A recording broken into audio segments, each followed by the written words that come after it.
Hello, friends, and welcome to the Wake Up with Gratitude podcast. I'm your host, Julie Boyer, and today I am just so excited to share with you Steph Jagger. Hello, Steph.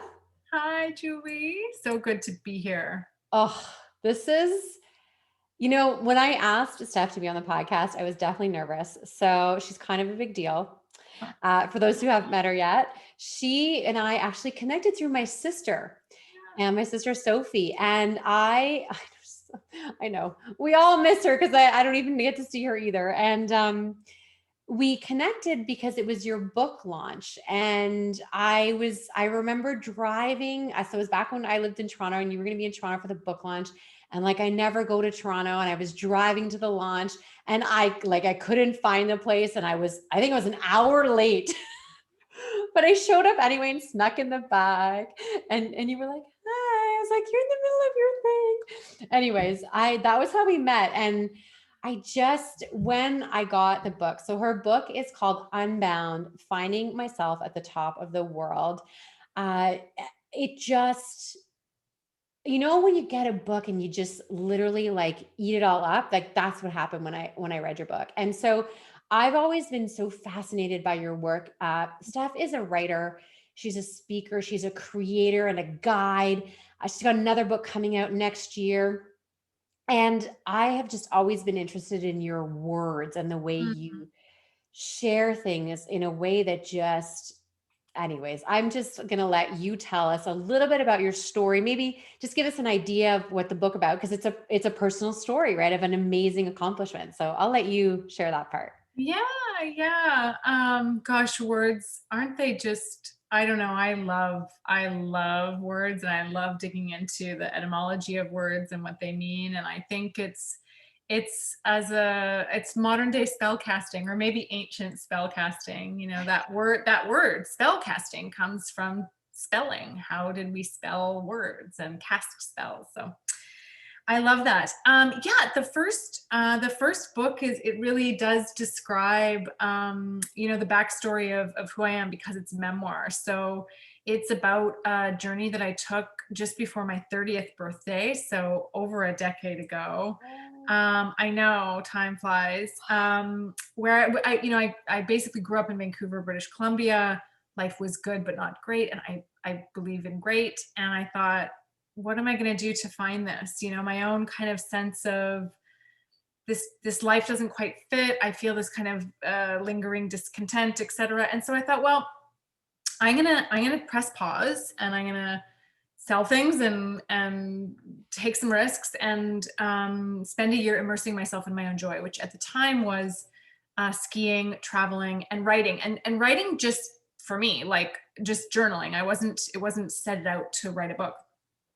Um, and so I did that, and I met the person I'm now married to. I ended up breaking a world record for skiing the most vertical feet in a year, and then moved to San Diego at the time. I live in Bainbridge Island, Washington now, but to be with the person I'd fallen in love with, and then lo and behold, I couldn't the knocking at the door of write a book, write a book, write a book, it wouldn't go away. And so that was kind of the entry point into um I'd say maybe more public words other than the words that were just in my journal or going to in an email to my family, etc.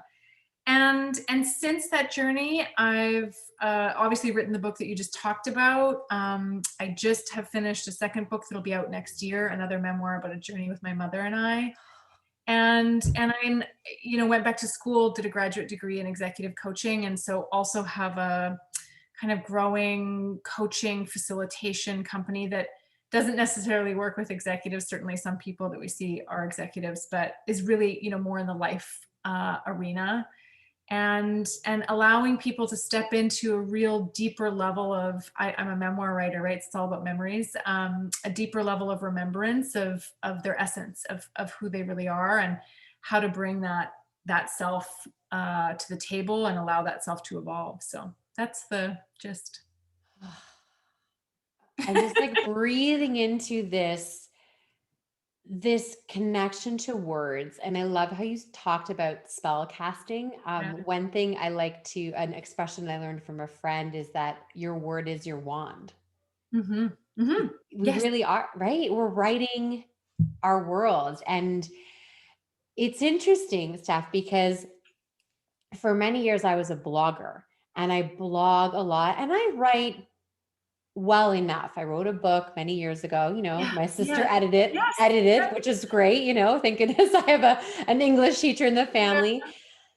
And what's interesting is I have sort of found my voice more through podcasting. That medium really works for me. And every time I kind of go back to writing, I'm like, this is so hard. And my question to you, Steph, is like, Mhm. I read your stuff, like everything you send, I want to read. By the way, just to be clear, everyone needs to sign up for your newsletter, your Oh, occasional newsletter. yeah. It's like Yeah. always a surprise. Yeah. Steph's in my inbox. We want to make sure people know how to get their hands on that because I read it because you're telling us a story every time. So I am very curious for you. Is it a process you enjoy? Do you work at it? What is writing like for you? That's a really good question. It's highly dependent on the form of writing. Am I writing memoir? Am I sitting down and trying to craft something that's going to go into a memoir? Am I writing an Instagram post? Am I writing a newsletter? Am I writing emails back and forth to people? So it's very interesting. I know that a lot of writers will say that they don't understand how they feel about something until they've written it. And I would say that I am similar, but I don't understand fully what this whole thing is or what something means for me until I've spoken about it. And I have to speak about things a fair bit. So the people on my team know me well enough to know that when I'm in kind of ideation mode, especially for something larger, Mm-hmm. like a whole rebrand, say, or a memoir, or not something smaller like an Instagram post or a newsletter. When I'm in ideation mode for something larger and I can feel just the edges of it, I will talk about it and talk about it and talk about it and talk about it in a whole but like 10 ways to Sunday from every different angle until I kind of go, oh, I get it, and it takes me a little while to do that.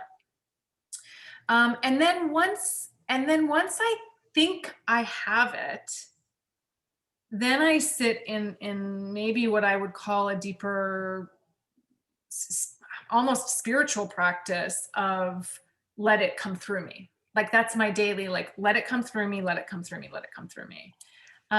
So those are larger pieces. For things like the newsletter, for things like an Instagram post, those are very in the moment for me. They're not like, I don't have an editorial calendar that like plans out, okay, every month we're going to send a newsletter and this is what it's going to be. Yeah. It literally is like the last newsletter that we sent out. I have a woman on my team that helps me edit it and load it into, our system and stuff like that. And I usually send them to her about a week in advance of us putting them out. I sent it to her the day before. And I wrote it that morning, and I just sat down and wrote it in 20 minutes. And I knew for the couple weeks leading up, I wanted to write about it, but I just didn't feel quite ready. And I wait for that feeling of readiness. And usually when I actually think that's the most efficient way for me to work. It's like any bird of prey. They sit and they wait and they wait and they wait and they observe and they look and they're scanning the surroundings. And then when they know it's the moment to, go and capture a prey or pull the words out, that's a sensation and a feeling that I look for. And those are all very in the moment. It's extraordinarily rare for me to pre-write an Instagram post, even when we're in like launch mode for a program or something. Those are all in the moment. So I had like a feeling of recognition when you said that you'll have something that's going in your head and it keeps coming through, but you're not ready to like write the words yet. I've had that feeling. And every time I finally write that post, first of all, I usually end up writing it. It's right before bed. And it's like, I no longer can sleep if I don't write it down. And I'll write it in my phone and then I'll post it the next day or whatever. And that's the post that gets like shared by everybody and liked by, and everyone comments. And it's very rare for me to have that, but I have this, I knew exactly what you meant, where it's like this thing in your head and you're like, it's not there. I'm not ready. Because it's usually very, very personal. And that is what your last one was. It was Very personal. In fact, I grabbed something that you said Yeah. from that last, I believe it was your last newsletter, that you said that your husband says to you is, I don't know how you do it. You have more gratitude than anyone I know. And at the same time, you are endlessly discontent. Yes. Yes. I feel this is an important conversation for us to have because I Yeah. may or may not relate to some of what is in that comment. So let's Yeah. talk Yeah. about this. Yeah. Well, it's interesting because I I think that actually my relationship to discontent is shifting, and that's a lot of what that newsletter was about. But generally speaking, yes, I think I've always, for much of my life, felt an underground discontent, like that's not quite it. That's not, you're not quite, that's not, and again, very different than perfectionism, Mhm. like it's not quite perfect. But just feel like you're on a tributary of the river and not the river.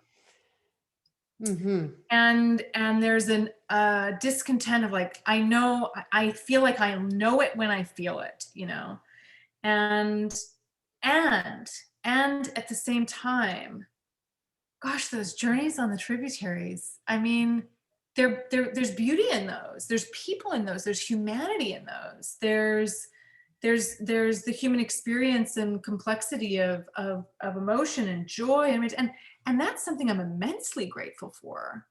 um so it is a real blend to me. And I do, I love humanity.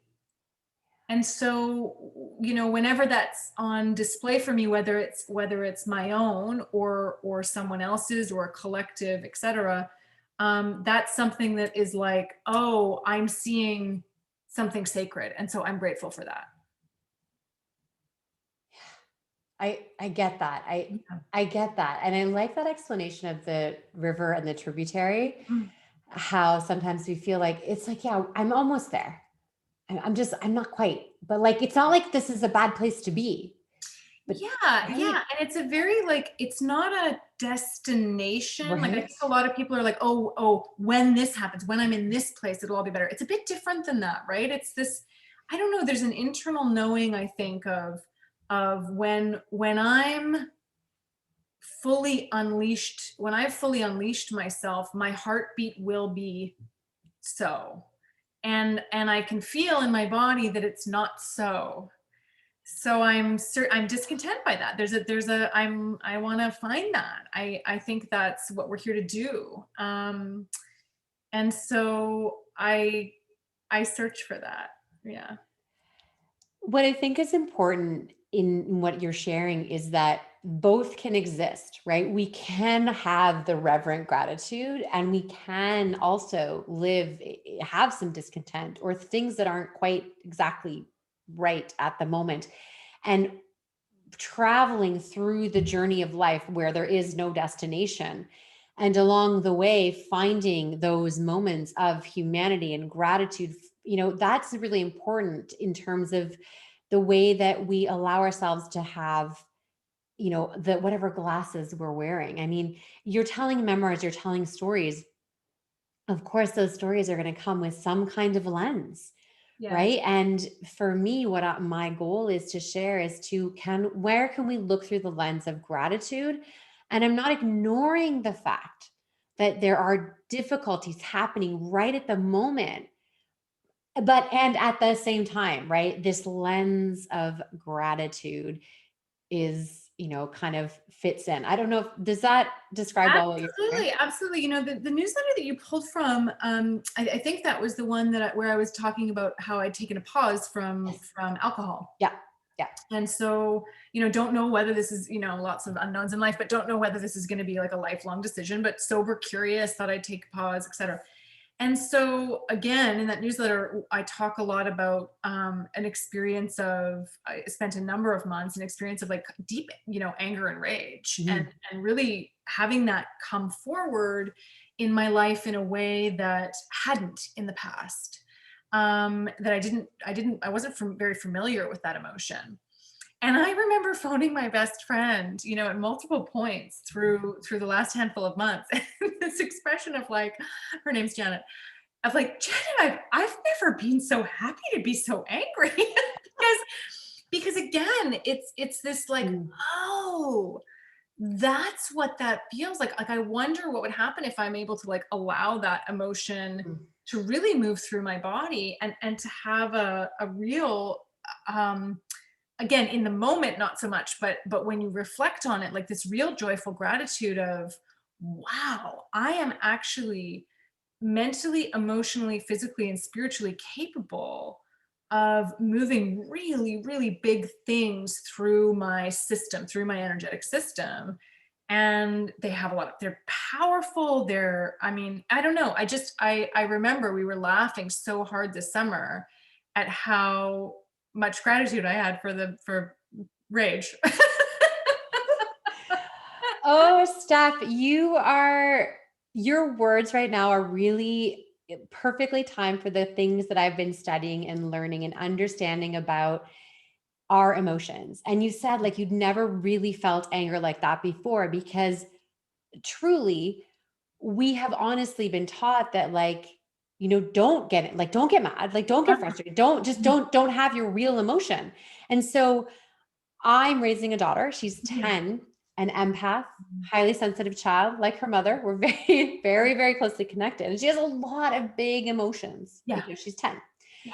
And I'm working on saying to my daughter, feel those emotions, but then move through them. I'm teaching my 10-year-old things that I'm still working on, but she's 10, it's easier, right? But that point of like, where you said you had gratitude for the rage, I get that. I get that because it means you're finally allowing that feeling. And sure, sit with it, feel it a little bit, but don't stay there. Like, I think that's the Yeah. cautionary tale. Absolutely, absolutely. I think the main source of gratitude with that comes from, okay, sure, there's gratitude that I can feel that. And that means if I can feel that, I'm also going to be able to feel rapture. And that means like, et cetera. Yeah. The bigger source of gratitude comes with, for a very, very long time, I either stopped an emotion partway through or I stuffed it somewhere internally. So it's actually still living inside of me doing who knows what. Um, or I attached a narrative to it, which allows it to then live for a very, very long time inside of us. So by just allowing it to move up and through, emotion stands for energy and motion. And so when you feel that kind of energy and motion in your body, there's actually a lot of work being done by neuroscientists and scientists that have come out to say that an emotion takes about 90 seconds to do its thing. But if you cut it short, it'll just resurface and resurface. If you push it down somewhere in your body, that's what it turns into, other things, disease and accident and all that kind of stuff. Or you attach a narrative to it, then it can live on and live on. When you then allow it to move up and out or move through your system, the gratitude I have is for the space it creates. Because I've never felt so, all those things that were stored in various places, now that they're moving up and out, it feels like there's a spaciousness inside of me that is really astounding, refreshing, colossal. And it's, I think, the container for creation. So I have an immense amount of gratitude for that. So I'm listening here and I'm listening as a listener as well. Yeah. And I'm wondering, because there's work involved in order to start to understand how to do this kind of work and allow. So where did you sort of find the work for yourself? Like what were there practices that you used? Did you study a book? Did you work with a coach? Well, I've read a lot Yeah. and I've worked with coaches and therapists for sure. Um, I think this, I think this year with COVID has really had us come front and center, like lock eyes with a lot of things that I remember going through the summer and just saying to my husband, I don't know what this there's just all this anger. And so I think I'm a real I think just hands-on experimenter. Like, and here's, I guess this would be the technique that I would use, that I think I've picked up over the years, is what in the moment feels good and right. Like if I'm feeling this emotion really well up inside of me, what is it asking for? Get curious. What is it asking for? Is it asking for movement, like shaking my body and hands? Yeah. Is it asking for me to voice something, like to scream or to yell? Is it, that kind of curiosity of what is it asking me to do and who is it asking me to be? And then doing my best to do that. And that's probably what you would say to your little one, Yeah. right? You'd probably say, "Oh, wow, I can see you're really, really angry. Do you want to shake your arm? Do you want to yell at mommy? Do you want to shake your arms around? Do you want to slam a door? And she probably has an answer for that. Like, yeah, I want to draw dark circles on a page. And okay, let's get a piece of paper, you draw it out. And then lo and behold, you know, 2 minutes after going nuts and drawing a really dark circle on a page, it's like, Because it yeah. moved. So I think that question of how do I maintain a sense of curiosity and not let it override me, of curiosity, of asking what does it need and want me to do right now. And part of that is parenting and reparenting ourselves. How do we be compassionate, curious, and generous enough to ask the questions of what does this emotion want from me right now?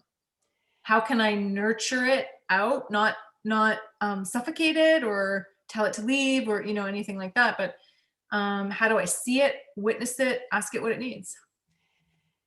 The parenting part of what you said is so true. I'm learning so much about managing my own emotions and understanding my emotions through my daughter. So she does often struggle she gets kind of panic attacks sometimes before bed because she starts thinking about the things that upset her.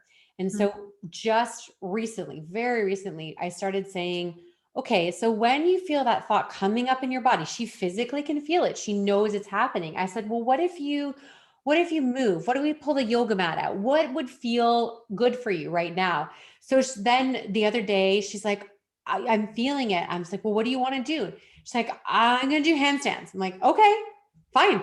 Like handstand it up, like go for it, So she's like bouncing up and down in her little handstands, And yeah, and a couple minutes later, she actually, instead of like working herself into a frenzy, she went the other direction. And it sounds so simple, but I actually think it is. It's just that we never learned those things as a child. And so we grow up as adults and we just don't know what to do. That's right. Yeah. And I'm working in some difficult family situations where I know that if I let my emotions get the best of me, it's not going to be able to function. Like I have to be able to speak with a level head and a kind heart.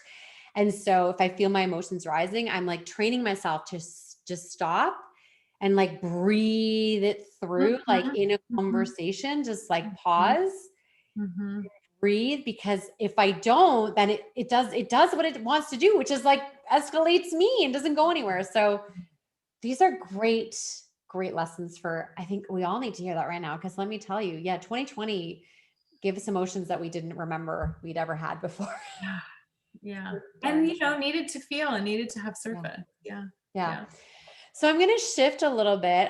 We've already had so many great little bits, but if it's okay with you, if you don't mind, I want to read a little bit from your first book, because this language that you shared just really got, like, I just love how it's written. So it's just this little section and maybe you can explain sort of around it, but it's from the chapter's called The Meat Seats, Lentil Soup, and Bobby Brown. First of all, your chapter headings are the best. So here's what you say. So I'd heard a lot of amazing things about Bariloche. Bariloche. Yeah. Bariloche. but not a single person mentioned that it's basically a real life Willy Wonka's. There are chocolatiers on every corner and in the middle of the block and close to the end, but not quite at the end of the block. It's as if the streets are paved with dulce de leche and ground up cacao seeds. The smell of fresh cocoa wafts out from the doors of the chocolate shops and the bags of Bariloche's sweet-toothed tourists. In any other place in the world, this quantity and quality of chocolate would be the focal point. But in Bariloche, it's hardly a blip on the radar. To understand that is to understand just how much the city has to offer. Steph, I've never been there. And I know this is a book about skiing and beautiful mountains, but I literally was like, oh, I'm in like a street of chocolate. Like that. How, like, did you learn how to write in this way? Did you study it? Or just this is how you think and then you put it on paper? Yeah, so I am not a trained writer. I have grade 11 English. My grammar and spelling are awful, but I have always loved writing and storytelling, ever since I was little. And archetypally, I would say I'm a storyteller through and through. I see life increasingly so actually in story and myth. Like, I don't know, I think because of what I've ended up doing with writing, it just gets stronger and stronger. Like, I see scenes and mythology playing out, kind of forward and backward, and stories that run through lineage. And so I don't know, that's always been a big part of me. I think the other part of it that I know has served me extraordinarily well, and I don't know, I don't know, is this something that you're born with? Is this, who knows, is I am a highly observant person. And so I'm the youngest of four, so I think I spent a lot of time watching and learning and watching and learning. And I'm the type of person that, my husband and I, for example, will, in the before times of COVID, we would go to a dinner party and come home and I'd be like, oh my gosh, did you see that woman was wearing a brooch that had a little umbrella with it? And he's like, no, what? Like, and I'm like, no, the woman who was the red dress, like, I did not see a red dress. Like, I just am a very observant, person, and that may actually play into the whole idea of why I think it's easy for me to sit in gratitude, because I see a lot. I see a lot of beauty around me, and I love people watching, and I love sitting in a little town and observing, what it's like. So I think those two things, that being really observant as a kid, as well as just naturally seeing stories. And then I read a ton. I mean, ever since I was little, in my family, I read way more than the rest of my family. My mom probably read like 2 books a year. I read like 2 books a week. That's yeah.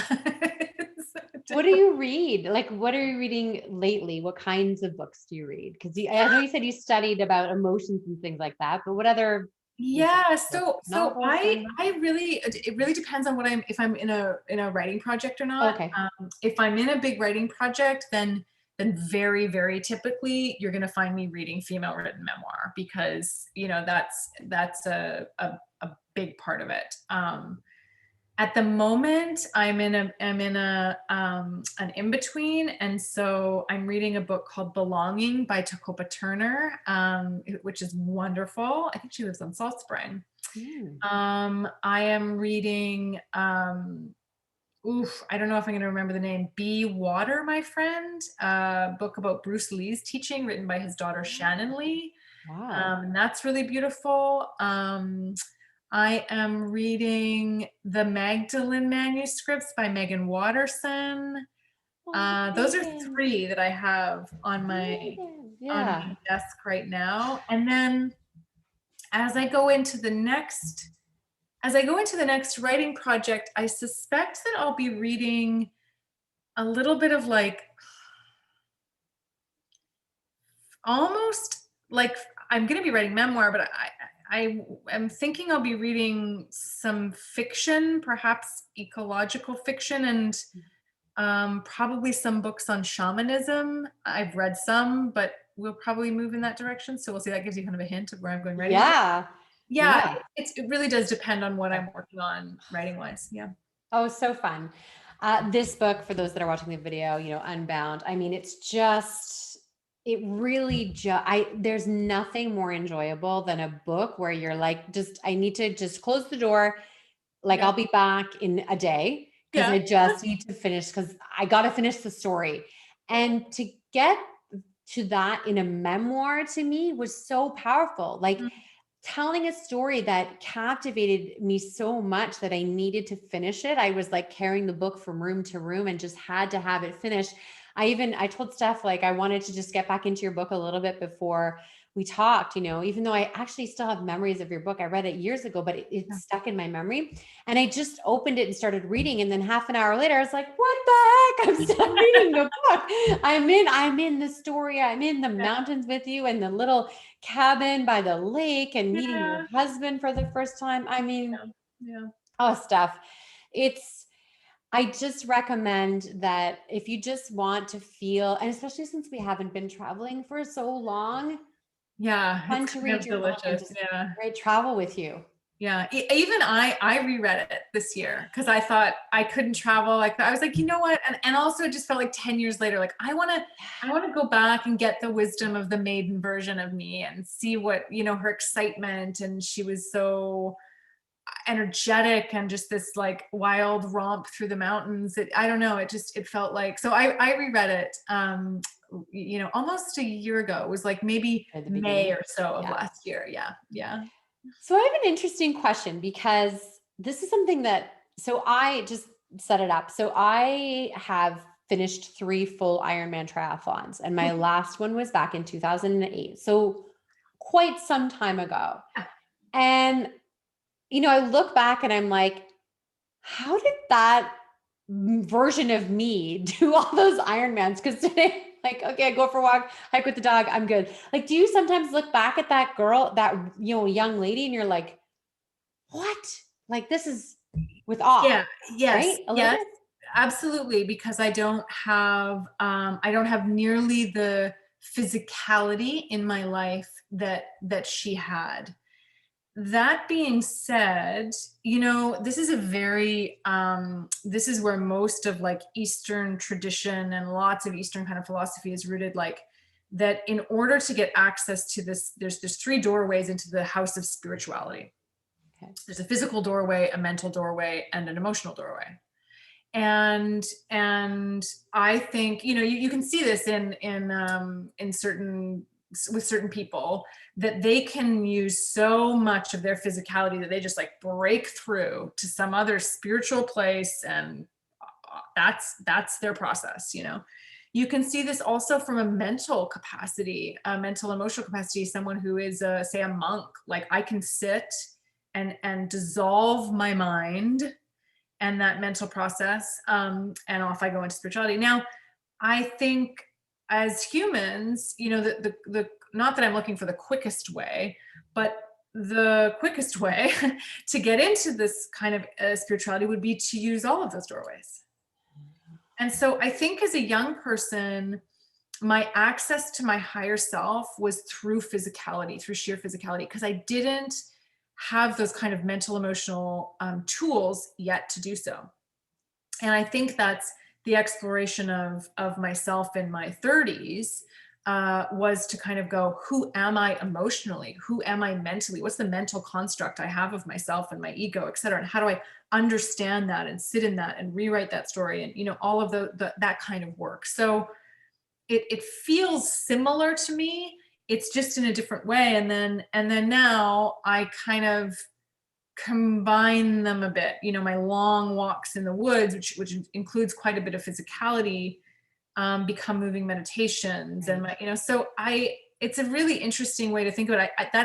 That's the only way that the maiden in me knew how to access a higher self, and actually didn't know, like that wasn't a conscious thing. That's just what when I look back, I think, oh, that's what she was doing. Oh, I like that. I'm gonna spend some time thinking about that because that's some good stuff there that I hadn't heard before. So thank you. So okay, I have to ask, can you give us a little hint about this book that's coming out, or is it all wrapped in secrecy? I'd love No, to give us no, a hint. Tell us yeah, what's happening. I can give a little bit of that. So this is another memoir that'll be out next year in 2022. So long. Yeah, I know. It moves really quick, but yeah, the publishing Well, time okay, frame so is we'll read so this two more times while we yeah, wait. exactly. What are we expecting? What are we excited for in 2022? Yeah, so this is a journey that I took with my mother. So really the backbone of the trip is my mother was diagnosed with early onset Alzheimer's in 2015. About 11 months after that, her and I took a 2-week road trip through multiple different national parks, and we're camping and hiking and just spending time together. And so that kind of serves as the backbone of the trip. And really the exploration is, who am I both with and without her? Who am I who is she? And how do I know her as a mother, as a person? What is memory and deep remembrance? So there's a lot of themes in there, but ultimately it really is, who are we with and without our mothers? And a lot, much larger theme. Obviously, everything is set in nature, and that's the biggest mother I know. So outside of my own, so that's the gist of it. It's a when I think about Unbound, I think about it as the maiden voyage, both in that it was my first book and this huge trip around the world, but also the story, a real, genuine archetypal story of maiden. Yeah. And this is a much deeper exploration of watching that maiden move into, not fully there yet, but move into archetypal mother. I'm not personally a mother, but how do I navigate that transition? And what does my mother teach me about that? So it's a really, it's, for whatever reason, it feels more personal than the first one, because I think there's the obviously there's an external journey, just like the first one had, but the real journey feels more of an internal, yeah. So I'm deeply excited about that book and feel really good about it. Yeah. I'm so excited. And if you are planning to do a book tour in that time, because it feels like we might be able to, Yeah. and you want to come to the island, I will host you with, Oh, you're so sweet. arms wide open. I mean, it would just be such an amazing experience to spend some time with you again and in person. And also, I feel like I would need a box of tissues while reading the book. Yeah, it feels. I needed like a stock in Kleenex while I was writing it. So Yeah. and that, that's another, speaking of gratitude, that book, I would not be who I am if I had not, written that book, had the opportunity to write that book. I would not be in nearly the place of acceptance and gratitude, for my mother. And I don't want to say gratitude for the disease, because I don't know if I'm quite there yet. But there has been beauty. There has been much beauty in what I've seen, of my mother in the last 5 or 6 years, that I don't know if that would have been revealed to me if she didn't have Alzheimer's. I'm not saying that that's a wish of mine that she did, but I do have an immense amount of gratitude for what I saw on that trip, what I saw in the months and years afterwards, and I feel what she revealed to me, in a way that would not have been possible, if we had been going down a different road. Yeah. What you said about not having gratitude for the disease, that is kind of what I teach. It's like, I'm not grateful for the loss or the illness or the pain. That's not where the gratitude lies. It's your mom has Alzheimer's, and at the same time, I'm finding these moments of gratitude. I believe truly that gratitude and grief can live at the same time. And because I don't want to erase your grief. I don't want to Yeah, erase the yeah, pain. That's the whole thing we're just talking about, is like feel the real emotions. And yes, at the same time, taking a look around and just remembering little things of gratitude that might not have come otherwise. It has been a very difficult year for many people. hmm, And that we don't want to erase that. But I know so many people that have found like moments of gratitude for the extra family time, for the not running around all the time. I think of my sister before COVID, every weekend they had one, if not two birthday parties, yeah, yeah, every single weekend. That, I mean, it sounds like such a simple thing, but to have your weekends back when you're not rushing around from birthday party to birthday party, it's yeah, yeah, it's transformative. Yes, there's a loss of the gatherings and the celebrations, yes, yeah, and it's the gratitude that every weekend isn't taken up by a kid's birthday party. yeah, yeah, absolutely, Yeah. absolutely. Steph, this conversation has truly fed my soul. I am so excited to listen to it again. It's like one of my favorite things to do is like during the editing process, just to Go listen back and again, listen. to learn. I've already encouraged people to sign up for your as offered newsletter Yeah. whenever it shows up. So we'll make sure we put that link. I know you hang out a lot on Instagram. What's your Instagram Yeah. handle? Steph Jagger. Super simple. Yep. Are there other places where you hang out where we want to find you? Yeah, I mean, it's really easy. The website is Steph Jagger. That's where you can find out what, we run various different programs and different things like that. And then Instagram is certainly a place. And then, yeah, the love letters come out, usually once a month-ish. And you can either send me a DM on Instagram, or you can go onto the website and there's a place to sign up for those as well. Um, and of course the book, but I always, I always tell people too, there's a place to find one another energetically. And they'll find the right place, the right way in. Yeah.